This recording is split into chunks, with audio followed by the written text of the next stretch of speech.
ነብዩ ሕዝቅኤልን በመንፈስ ወደ ሸለቆ መካከል ካኖሮ በኋላ ዛባላ በኤዶሚያስ ምድረ ባዳ ላይ የደረቁ አጥንቶችን የእስራኤል ቤቶችን አሳየውና ከሰማይ ድምጽ መጣ ለሕዝቅኤል። ሕዝቅኤልም አቤት ብሎ መልስ መስጠት ብቻ ሳይሆን በታዛዥነት መንፈስ በትሁት ልብ ወደ እግዚአብሔር ድምጽ መልስ ሲሰጥ አቤት አባቶች ስል እነዚህ የወደቁ አጥንቶች ብዙ ዓመታት ያስቆጠሩ አጥንቶች ዛሬ በሕይወት መኖር ይችላሉን ብሎ ሲጠይቅ ጌታው አንተ ታውቀዋለህ አለው። ለእግዚአብሔር ዕውቅና ሰጠ። እግዚአብሔር ምን አለው? በላል በእነዚህ በደረቁ አጥንቶች ላይ ጦር ሰራዊት አምጣና ተዋጋ አለ። ትንቢት ተናገር ስል መናገር ሲጀምር ለእግዚአብሔር ዕውቅና ሰጠ። ከዛ እነዚህ የደረቁ አጥንቶች ራሱ እግዚአብሔር ከሰማይ ወርዶ አይደለም ነብዩ መናገር ጀመረ። እናንተ የደረቃችሁ አጥንቶች አሁን የእግዚአብሔርን ቃል ስሙ።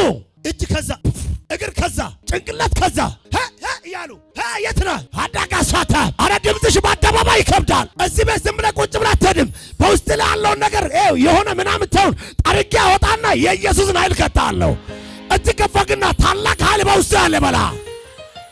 አረ ኢየሱስ ጌታ ነው። አረ ኢየሱስ ጌታ ነው። ከዛው የደረቁ አጥንቶች ካሉበት ቦታ እየተራረጡ መጡ ይላል የእግዚአብሔር ቃል ሲናገር። አረ ኢየሱስ ጌታ ነው። ብርቱ ሰራዊት ሆኖ ቆሙ። ዛሬ በጌታ በኢየሱስ በእግዚአብሔር አንደበትን ይጠቀማል። ዘር ማንዘርን የበላውን ይህን አውሬ አንተ ትገለዋለህ። የምትገለው በጡንቻ አይደለም፣ የምትገለው በቅባት አይደለም፣ በኢየሱስ ስም ነው። እስቲ በኢየሱስ ስም በልሴ ዘንዶን በልሴ እቀጠቅጣለሁ በልሴ። ዘንዶን የምትቀጠቅጡ እናንተ ናችሁ። ይህን ቅባት ትሸከማላችሁ፣ ይህን ኃይል ትይዛላችሁ፣ ከምናምንቴ መንደር ትወጣላችሁ፣ የኢየሱስን ገናንነት ትናገራላችሁ። አንድ ሰው ቤት ካለ ይሁንለት። ኤላስ የለም የዘመኑ ኤላስ እኔ ነኝ። ኤላስ የለም የዘመኑ ኤላስ እኔ ነኝ። ኤርምያስ የለም የዘመኑ ኤርምያስ እኔ ነኝ። ሙሴ የለም የዘመኑ ሙሴ እኔ ነኝ። እግዚአብሔር 100% በእኔ ይሰራል።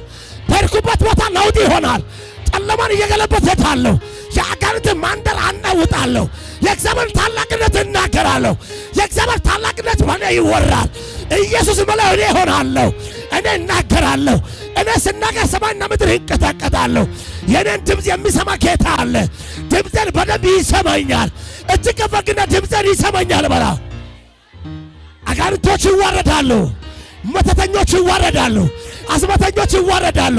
ጦንቃዎች ይዋረዳሉ። ደጋሚ ይዋረዳል።